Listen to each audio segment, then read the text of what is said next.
hunting Wisconsin tonight. The last time I was in here scouting, there was a scrape starting up, and as I kind of slowly worked my way in here today, that scrape that was there was just full of leaves. And so I just kept scouting my way further in, ended up finding another scrape that is much bigger and fresh. I'm in kind of a thermal hub. We got a cloudy day. There's not really much for rising thermals right now. And the wind is just almost wrong, but just right enough for if deer are dropping down off these points to get down into this hub.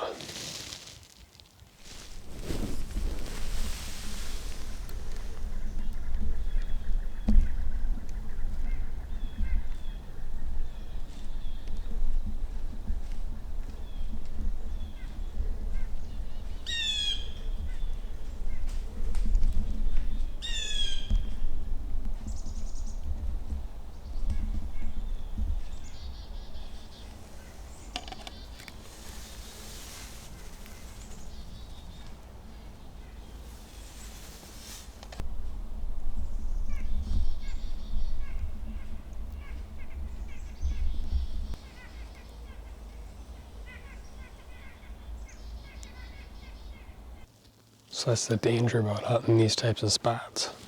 That deer was probably bedded on a point behind me, and when he dropped down, he came in basically directly downwind of me.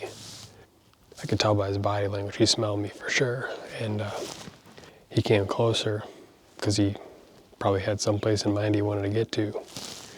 But he slowly worked his way all the way through this point up above me and almost dropped all the way down. So it's almost like he just made basically a giant loop around me and then continued going the way he was headed. But in this type of spot too, it's just as likely that a deer drops off at one of these points and doesn't win me. So it's one of those tough spots. You could get lucky, you could get not lucky.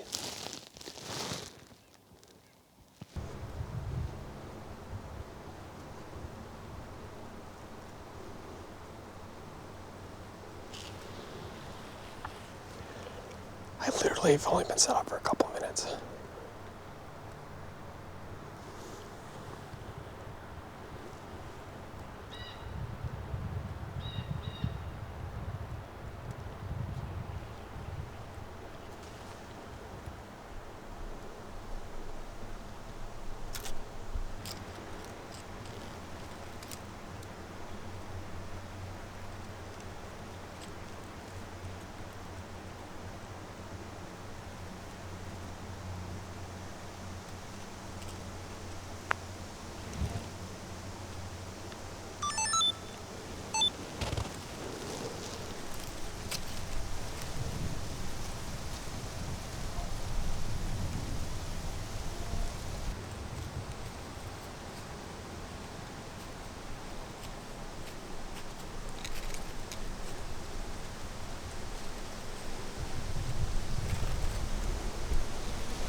I came into this spot today kind of as a half hunt, half scout observation set.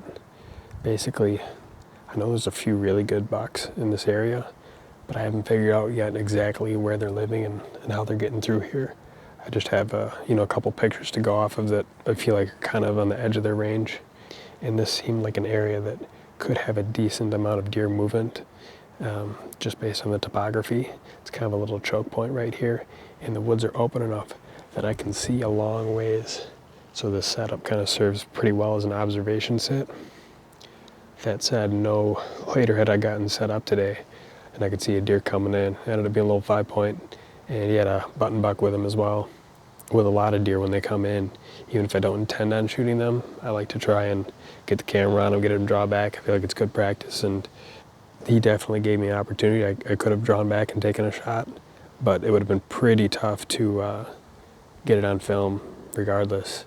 He would have been right on the edge of the frame, so it's always good practice for that kind of stuff, whether you're filming or not. Any deer that comes through, just practice doing your movements, getting your bow drawn back, and all that good stuff. You might find out some issues that you got to work out before you actually have an opportunity that you really do want to take a shot.